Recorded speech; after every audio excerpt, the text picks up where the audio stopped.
కబడ్డీ అనే అంశం ఎవరంటే వారు ఆడొచ్చు.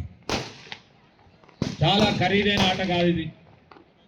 ఇంతకుముందు సోదరులు సంపత్రావు గారు చెప్పినట్టు ఈరోజు ఈ ఖరీదైన ఆట కాదు, ఈ క్రీడను ముందుకు తీసుకెళ్లే ప్రయత్నంలో అదేవిధంగా క్రీడ పట్ల అభిమానం ఉండి నేను జాతీయ స్థాయిలో, రాష్ట్ర స్థాయిలో, జిల్లా స్థాయిలో ఆట ఆడాలని ఆలోచన చేసిన వ్యక్తికి ఒక ప్లాట్ఫామ్, లెవెల్ ప్లేయింగ్ ఫీల్డ్ అంటాం మనం. ఈ కబడ్డీ మరి ప్రో కబడ్డీ అయిన వెంటనే ఏ విధమైన ఆదరణ దొరికింది. మరి క్రికెట్ కూడా టెస్ట్ క్రికెట్ తర్వాత,